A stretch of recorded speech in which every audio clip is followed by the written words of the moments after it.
Angibingelele emhlabeni wonke emagumbeni amane omhlaba. Umvangeli uNgwenya lona eRichards Bay eVulamehlo Temple.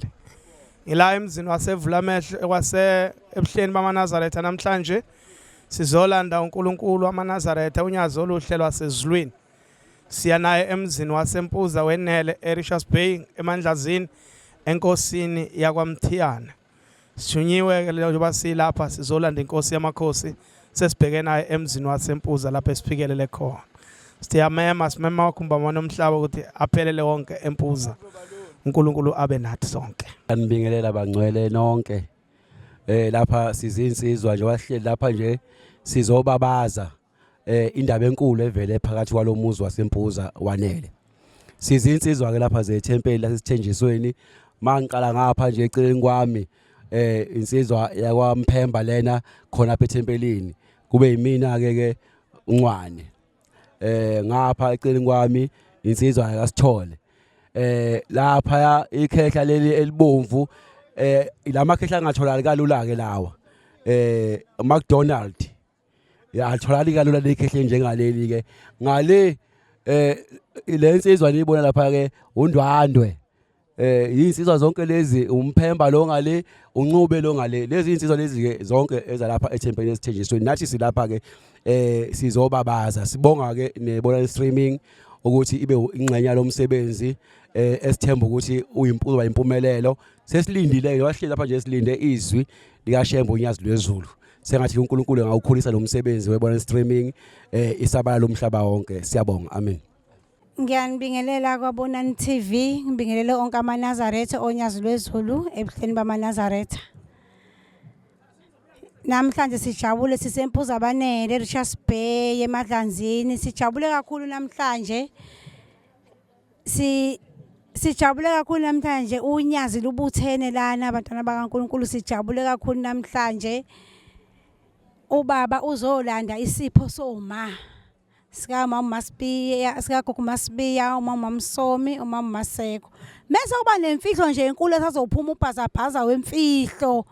Zitheme ingena seyingena lezi ingqola namhlanje sizonika oma. Hayi sijabulile kakhulu ngoba sesizohola njengamanje silindele ukuhola uNkulunkulu wethu njengamanje.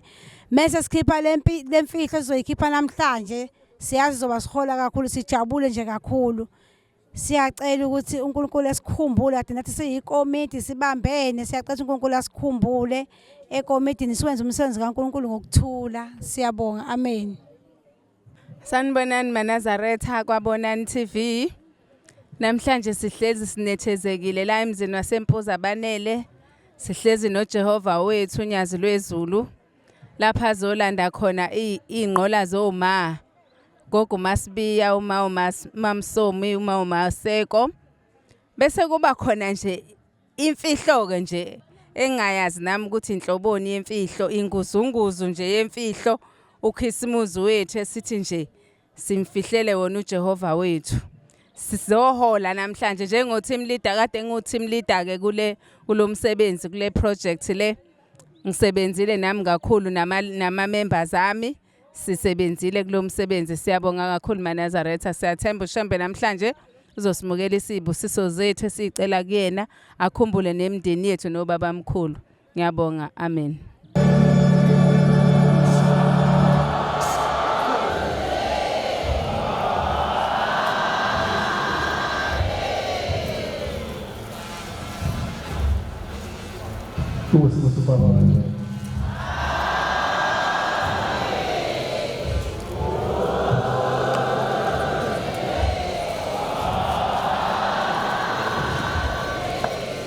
Osi Baba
Attendance.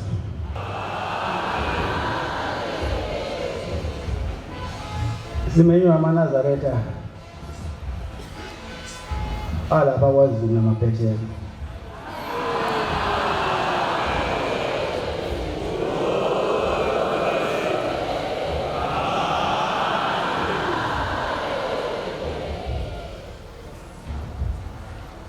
Kodwa lolu memo lesi sikujwayele.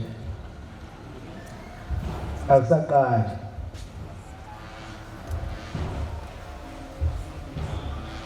Kodwa siyaqala ukuza la ngalolu memo lesi. Izolo kade silapha ya ehluhluwe. Sami indaba enhle nemnandi njengale yanamhlanje.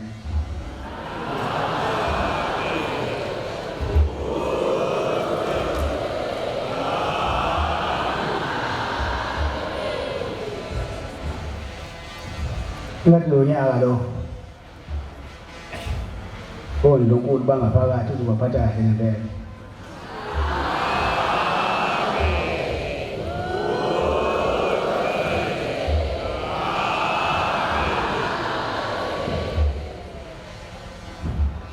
Ngiyafisa ke Nazareth lelizwe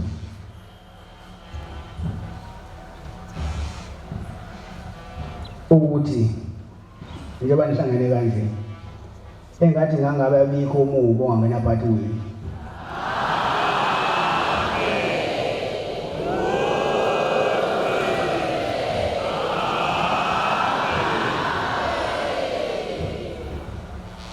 Kodwa sikho isikhala esingenayo umubi. Usathane naye mayihluliwe uyajabula nabajabulayo. Kodwa eqaleni bengathani. Kuthi mase ifezela izinto bese naye yajabula. Ngiyacela ke Nazareth none inhliziyo elikhulu ayithambise.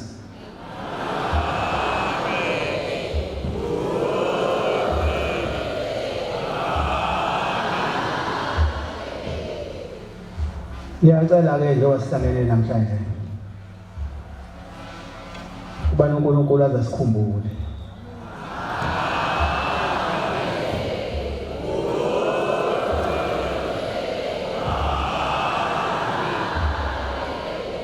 Njengoba sihlangene namhlanje. Seseduzane unyaka ozayo. Aphinda sihlanganise ngonyaka ozayo sisaphelele kanje.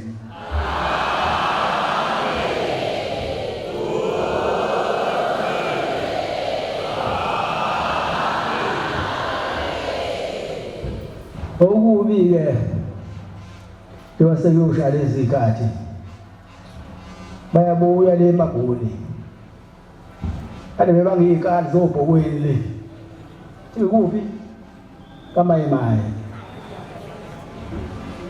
nabo thipi bese nazoyiqedela la kuthini izinto singazili ukuthi thina sihlale sikhonzela uNkulunkulu. Siyacela ngathi lokho ukuchitha kwegazi ngangababika ezweni lonke.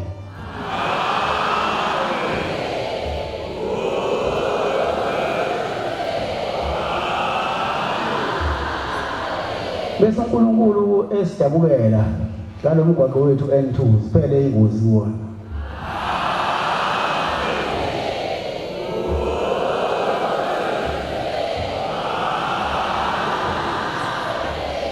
Ngalewo kumosha isikhathi.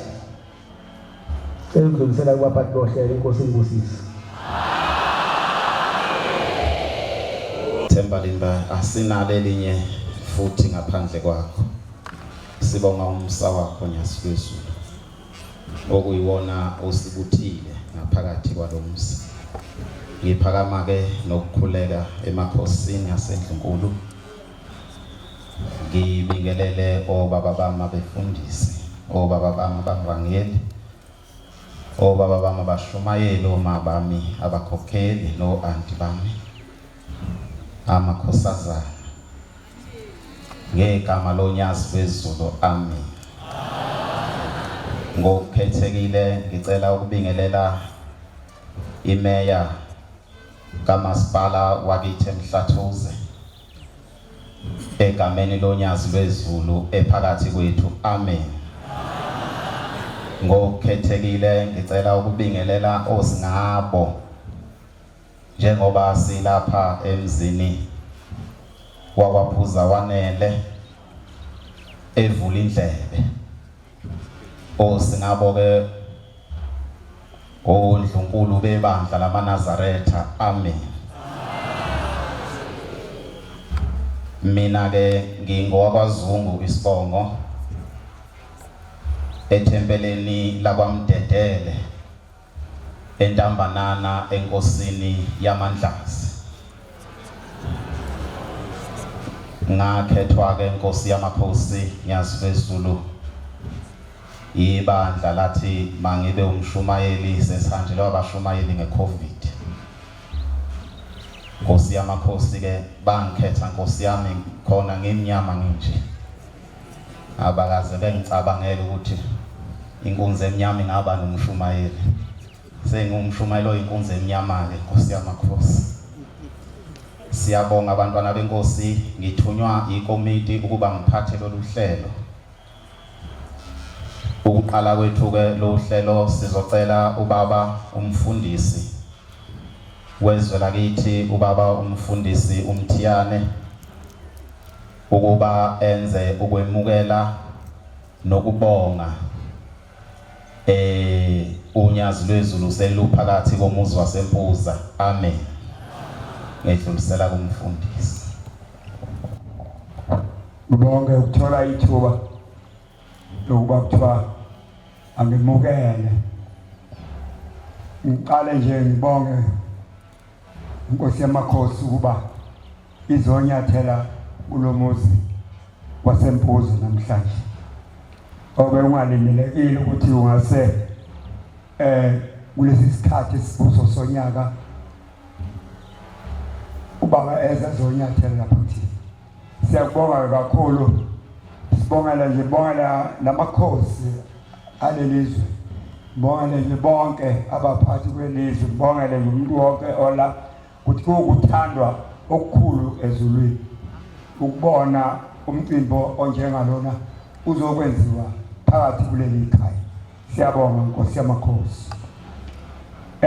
Kuthiwe lapha ngikhulume nginamukele. Noma ngase ngisho bese eshilo ukuphatha uhlelo ukuthi umfundisi uMthiyane lo ozokwethula ozokwemukela. Ngiyamukela ke ukuthi wonke umuntu okhona lapha amakhosi akhona lapha phakathi kwethu onke nanka khona siyawemukela egameni lenkosi yethu Shembe. Simukele bonke izivakashi ezikhona eziphethe imisebenzi emikhulu njengemeya kamasipala siyayimukela Mayor Semhlathuzi. Simukele wonke nje umuntu ola ngeke mbale ngoba ngabala kuze kuhle ngithi wasekuthini wakuthini nemukelekile ngisho ukuthi nizizwe nikhululekile kulomcimbi esikuwona enizobona ukuthi yini le amaNazaretha ayenzakho ayenzile ecabangela ukuthi izomukeleka kuNkulunkulu wethu. Ngithi ke angibonge lokho nikhululeke okukhulu sizokwenza njengoba sikwenza nje lokhu asiphelile amandla sifuthekile ngazi ukuthi amandla siwafuthwa yini asekho sisazokwenza okunye ongaphezulu kwalokho okwenzeka namhlanje. Nje angibonga abantwana bakaNkulunkulu kuphela uNkulunkulu asiphe ubumbano sibe ngabantu abahlangene ngaso sonke isikhathi kuba uma sihlangene siyokwenza izinto ezinhle. Manje masingahlangene ngeke sisenze izinto ezinhle. Masifuna ukwenza into enhle ezobonakala naNkulunkulu ibongeke kuba sibe munye sithandazele inhliziyo zethu ukuthi azibe into eyodwa. Lokho kufuna sikukhulekele abantwana bakaNkulunkulu. Ngadli isikhathi ngoba bakhona basazokhuluma. Ngiyabonga kakhulu egameni lenkosi yethu uShembe manje uzoba phakathi. Amen.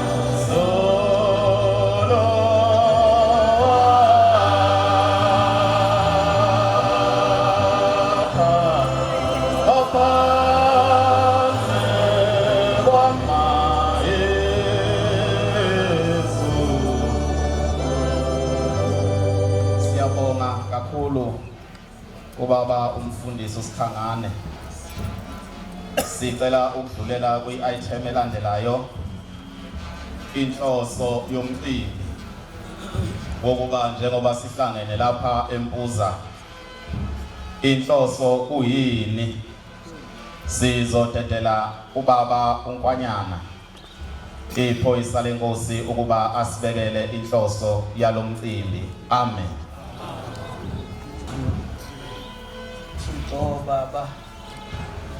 Baba mkhulu nokhokho bethu ngiyabingelela Nkosi yezulu nomhlaba umhlangano wakho okhona phakathi kwalomuzi waseMpuza ngithi Nkosi yamakhosi ukhule wena bengangeyintaba zonke baba njengoba sebeshilo Nkosi yamakhosi ukuthi ngingumfana wakwaNkwanyana ethempelini evukeni khona kulelizwe lala eMpangeni.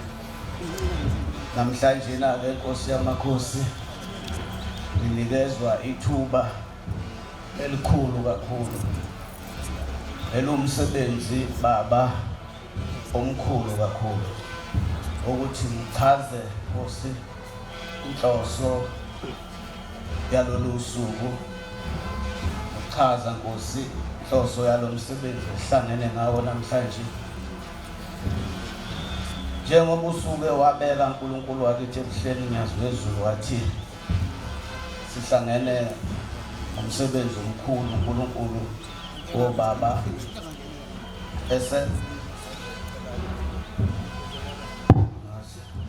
seza uNkulunkulu lomsebenzi sazocela kuwe sithunywe ikomiti lalomsebenzi ogama laleli komiti okuthiwa uthando lukaZulu njengoba senzwile uNkulunkulu wakithi ebuhleni ubeka uthi namhlanje nasizela ngoba nimenyiwe uNkulunkulu wasebuhleni nimenywe amaZulu angamaNazaretha agcinile Nkosi phakathi kwethu kukhona nezikhulu zethu zonke njengoba kade ezibalo ba umfundisi nazo Nkosi ngiyazibulela kulesi sikhathi esikuso manje baba inhloso yosuku umsebenzi owenziwe uthando lukaZulu lokuthengela oNdlunkulu bala ekhaya imoto emva ukuba uNkulunkulu wakithi ebuhleni ngonyaka odlule kade ihlangenwe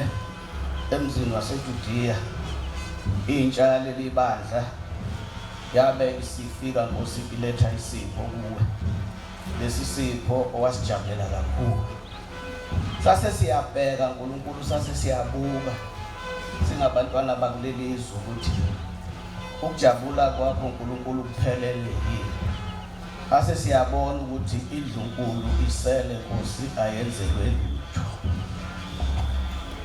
kwase kuyahlanganwa ke eshembweni wele kwakhulunywa indaba yokuthi yini engenzelwa omama kwase kuyabonakala ukuthi lo msebenzi wawuseJudiya ngonyaka odlule ngoOctober obizwa ukuthi ubuhle bukaZulu awuphelele Nkosi omama besele ngaphandle bengenziwa langa lutho base ukhanda ke bathi uthando lukaZulu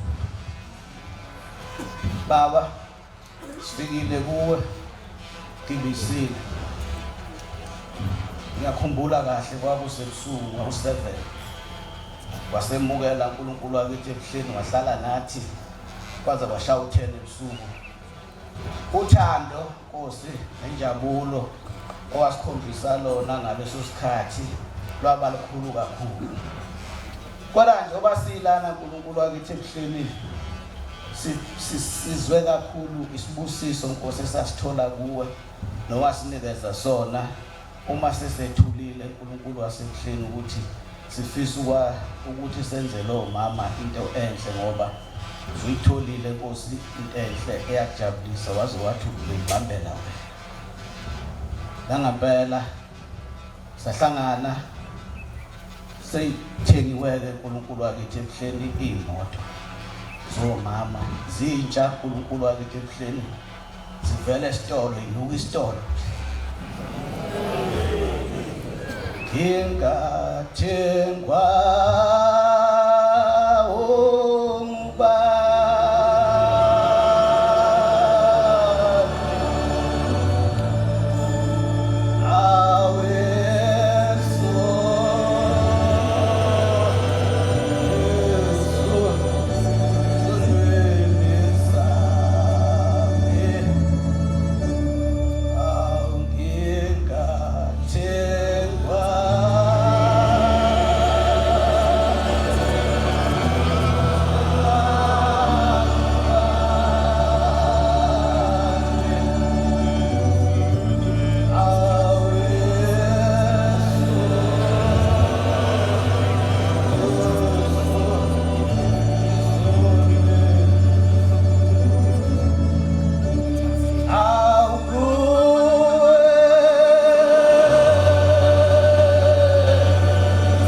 Nkosi sethu njengoba siguqela ukuthi emva kokwenza lo msebenzi uNkulunkulu nawo ngapha esandleni sami sonxele siwenza phansi kwegama lakho ukuthi ngawo uNkulunkulu wakithi ebuhleni sithengele zonke izono zethu esinazo nezenziwa okhokho bethu nobaba bethu nomkhulu bese kulomhlaba lapha bakhona Nkosi ubakhumbule uthenge izono zabo Nkosi ubageze Nkosi ngoba akekho omunye uNkulunkulu wakithi ebuhleni ongenza lo msebenzi ngaphandle kwakho mawusufikile phakathi kwethu sidinga uhlambululo okwesidezo uwe namhlanje Nkosi siqophe kumlando owakwaba khona endulo eBhayibhelini la khona akahlangana khona amakholwa kwelinye izwe kuthiwa kwaIsrael uthi njalo ngesikhathi esithize bahlangane baye uNkulunkulu wabo bawumenzela into enhle namhlanje nahlangene amakholwa ngamaNazaretha asebuhleni enzela uNkulunkulu wawo into enhle namhlanje naphakathi kwethu bakhona uNkulunkulu abantu abangayifakile le ngubo emhlophe kodwa bazofunda namhlanje ukuthi uNkulunkulu uyenzelwa into enhle baba bekuyisifiso sethu ukulangazelela kwethu kuuthando lwethu ukuthi ngelinye ilanga baba sihlangane sihlale kanje sibe baningi kangaka nje ukubabona Nkosi laba bantu befike ngothi lwabo kodwa size phambi kwakho uNkulunkulu wasebuhleni sihlale sibuka ujabule kanje ngoba baba ukujabula kwakho kuphila kithi kodwa uma ngabe kwenzeke uNkulunkulu wakithi ebuhleni umoya wakho udluke ekujabuleni kwakho ubheke phansi nathi impilo zethu ibheka phansi zonke ngakho ke Nkosi siyabonga masibona uhleli phakathi kwethu ujabule kanje sijabulela ukuhlala sibuke ngoba uNkulunkulu masihleli sibuka wena uphefumula ukuphila Nkosi ukulethe kithi uphefumula Nkosi ibusiso Nkosi ezinhle asingabazi Nkosi yakithi ukuthi masihamba la sisohamba siphethe esibheke nakhe emakhaya okuyizibusiso esivele esandleni sakho baba uNkulunkulu uphelele angazi lento ingachazwa kanjani emhlabeni ukuthi uphelele ngoba lo msebenzi esihlangene ngawo la thatha inyanga eziyishumi noma ezu11 kwenzeka lo msebenzi baba wathenga nazi imoto lezi imoto iviza imiliyoni zahlanganiswa ilamakholo wabonayo onke baba njengoba begcwele kanje ngiyabonga ukubabona begcwele kanjena Nkosi yamaNazaretha bezobona ukuthi umnikelo wabo kushoniphi lokhu kubufakazi ukuthi lamaNazaretha Nkosi engakuthatha akhambise Nkosi emoyeni angikhona ngomunye unyaka ka2017 siphansi eCape Town Nkosi yamaNazaretha lapha eSafrika ngafa khona nezingane wasivusa khona sathi masifika sama Nkosi olwandle ukuthize kwakufaka u5 bese kuthiwa sibuka ukuthi lolu lwandle lihluka wasuyabuza shembo wakithi ehleni ukuthi kukuphi lapha ya mawubheka lena uhamba ubhekephi le base bephendula abantu baseCape Town bathi usuku usubheke eBrazil wawusuthi Nkosi siyahamba sibheke khona wathi maNazaretha lungisana ama passport ngoba siyahamba soze siyofika phesheya eMelika la sibheke khona sengiyabona Nkosi namhlanje na bukhona ubufakazi obupheleleyo ukuthi lamaNazaretha lawa owaholayo asebuhleni engakugibeza Nkosi akuthengele ibhanoyi lapha ebuhleni kwakhiwa i-airport okuthiwa uNyazi Airport ebese silibona ibhanoyi elikhulu okuthiwa iBoeing 737 ibhaliwe ukuthi uNyazi wezulu ubufakazi lobu baba ongeke kuthathwe umuntu ukuthi lamaNazaretha akwazi ngezinyanga ezu11 bahlanganise umnikelo ongakhiphi imoto engaphezulu ka4 million bayithenge nazi baba zinuka isitolo ayikweleti lutho yazwezulu siyabonga kakhulu ngiyakhumbula ukuthi sifika lapha eJudiya sizobika Nkosi ukuthi kuyasebenzeka ubuzile ukuthi unesikhathi esingakanani lo msebenzi uqalile. Sase siyasho baba ukuthi uqale cishe ngonyaka odlule siqala ukuhamba besiye eDumsane ethempelini kaMshumayeli uMnguni safika eNkosi wethula khona kuwo lo nyaka ngoMashi. Kuthe uma siwethula lo msebenzi kwafika abafowethu bangapha enyakatho umvangeli uyikhale ehamba noMshumayeli uMlambo. Lapho Nkosi kade ukhuluma khona ngakho manje ukuthi benikhona ngesonto elidlule bafike bazocela ukuba ingxenye yothando lukaZulu. Kwahamba endleleni ke kwahlukana umuzi wamkhulu. Kodwa le ibiyenzeka ngesonto edlule izalwa yilo msebenzi. Baba uNkulunkulu wakithi ebuhleni njengoba ukuqela jabule bengacabanga ukuthi baba lento yoba impumelelo ngesikhathi esifishane kangaka. Sithe noma sesifika kumfundisi siyoyethula baba ukuthi nanti iphupho lethu sizingane siphupha ukuthi senze lokho nalokho. Wafika umfundisi wathi niyaphupha phupha emeni thenga imoto ey'ntathu kanye kanye sibiza malini lezi moto 200,000 sathi cha baba zemiliyoni wathi niyaphupha aziyenzele leli bandla lento. Noma sesifika uNkulunkulu wakithi ebuhleli kuwe sithe masikhuluma sisho njalo wabuza ukuthi nizothenga imoto ey'ntathu kanye kanye sathi baba wathi kuyokwenzeka. Sathi baba makuvume wena uthande wena kusemseni wakho. Nangampela uNkulunkulu wawelula umusa wakho wawulula phezulu kwethu. Nangampela Nkosi sekwenzekile nakho ufakazi. Lokhu ufakazi kuphelele shembe ngcwele. Angeke uNkulunkulu wakithi udlulwe indoda engangayibona emhlabeni yaseMelika kuthiwa uDonald Trump enebhalwe but Trump na ungabhalwe lakho lithi ngiyazizwa.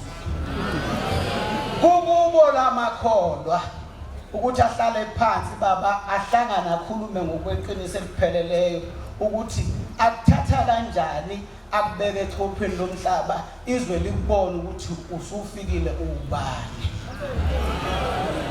Akekho umuntu ongenza lo msebenzi ngaphandle kwalabaNazaretha ebe nenhloso eyodwa yokuphakamisa uNkulunkulu wawo bambeke phezulu koNkulunkulu. Abanye abakhona obasibazi sikhuluma ngoNkulunkulu esimaziyo ukuthi nangu uNkulunkulu nemsebenzi baba oyenza phakathi kwethu. uNkulunkulu wasebuhleni siyabonga kakhulu osenzele khona. Asazi ukuthi singabonga sithini kodwa usuku lolu lwanamhlanje lukhulu uNkulunkulu kithi ngoba masifika sicela ukukhuluma neNkosi isinikeze lolu suku lwanamhlanje olwakho shembo engcwele silunika uwe.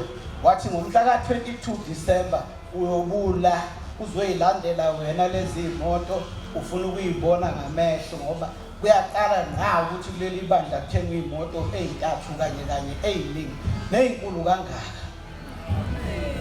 Nangampela Nkosi yakithi ebuhleni usufikile usuphakathi kwethu sijabule. Siphakathi la khona wena siphefumula umoya omnandi. uNkulunkulu wakhumbule lamakholwa. Wakhumbule onke baba ngoba izwi wasinika lona wathi masihamba sicela kulabo abantu umnikelo Nkosi yezulu nomhlaba ungabikho umuntu ophokwayo onikeliswa ngenkani ongathandi ayekwe. Wathi kodwa uyafisa ukwazi ukuthi lo mbono nalokhu ucabanga kusukaphi. Umuntu ocabangele into ucabanga into enkulu wabiza umvangeli uMdluli wafika kwamisa wathi nawa lamadoda athi azothengela oNdlunkulu balapha ekhaya imoto. Umvangeli uMdluli wangenelela baba wathi baba ungene wena kubo ukuze Nkosi lezi imoto ithengeke. Ngakho ke umsebenzi wakho wonke ngingasekuphetheni uNkulunkulu wakithi ebuhleni ngibonile la kulezi zinto zokuxhumana ezikhona emhlabeni. Bengekho mina uNkulunkulu wakithi ebuhleni ungapha kade usho khona Nkosi yakithi ehluhluwe. Kodwa ngibonile la emafonini ngababona omama baleli bandla ngababona oNdlunkulu baleli bandla bejayiva bedansa hayi lokho kudlala baqhumisa umdanso wazange ubona. Nkosi yamaNazaretha ngabona intombi yakwaSteve ukuba yintsha. Base bephuma omama beyilekelela emdansweni bebewukhulisa ngapha. Namhlanje ngathi kuzokwenzakalani ngoba namhlanje umama nomama unemoto yakhe kuzoqhuma umdanso azange ubone umuntu. Mawusuqhuma umdanso usuka lapha wonke umuntu ebheke emotweni yakhe sizoyibona ibhayisikobho namhlanje kunamhlanje.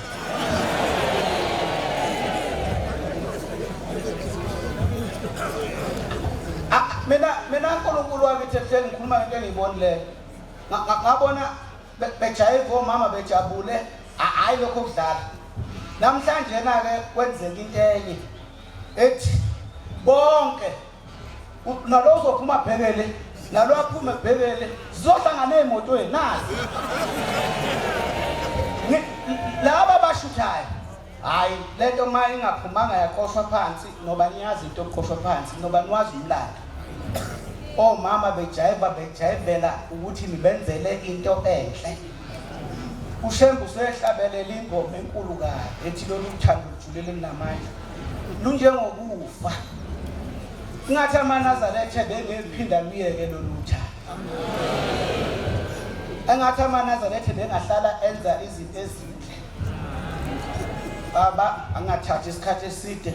Inhloso yanamhlanje naNkulunkulu enkulu ukuzosithula umsebenzi weyimoto la emzini waseMpuza. Lo muzi inkosi uyikhethele wena. Uyikhethele wena uNkulunkulu wakithi ehleni. Lo msebenzi kwakufanele ukuthulwe eJudiya. Wasuthi eJudiya singawuthuli khona. Wasuyathulwa wabuka le.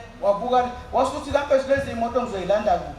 Wasuyabuza ukuthi mangisuka la eJudiya ngiyakuphi waphendula uShumayeli uPanzi wathi kwendeni. Emva kwalokho waphendula wasuthi ngizoyilanda mina lezi imoto eMpuza kwanele. Wathi mbangela umdluli banikeza usuku. Sase siyalithola Nkosi lolu suku namhlanje besonto ukuthi wonke umuntu abekhona azobuka lesi simanga. Namhlanje uyaliphinda iBhayibheli. Uyaliphinda phakathi kwalamakholwa ukuthi uShembu yenzelwa into enhle. Kodwa uNkulunkulu sengigcina ukuthi ekuhambeni kwethu lolu hambo ogama lalo kuthiwa uthando lukaZulu sihuzulene kakhulu ba.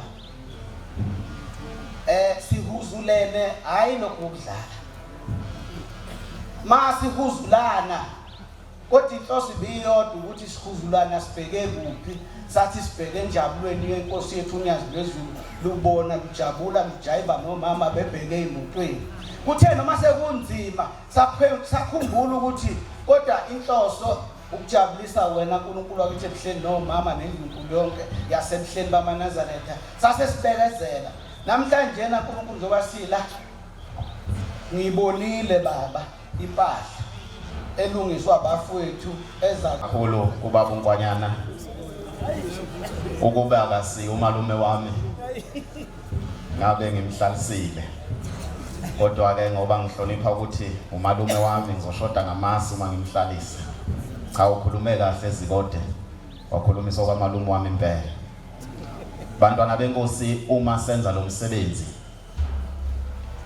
besiba nabantu ebesibabiza ngo speaker okuyibona ebesihlabelelela. Siyacela ke ukuthi sinike uspeaker wethu uMdletshe uzoshaya nje Nkosi yamakhosi enye yengoma ebesishaya kuzamazame wonke umuntu kusukume wonke umuntu phansi. Siyafisa nje leli thuba ukuthi angandi basazolandela. Siyacela singayihlalisi kakhulu inkosi yamaNazaretha phandle kwaba sebezolandela nje bangadonsi kakhulu kuphela ngesaba kumfundisi ngesaba kumbekela ngoba ozolandela emva kokuhlabelela kuzoba umfundisi uShabaka. Kepha ke ngiyacela ukuthi uMdletshe aphakame abese esho nje lokho bese siphakama nathi silinganisa njengoba besilinganisa senza ama minutes nje amabili. Amen. Zimpo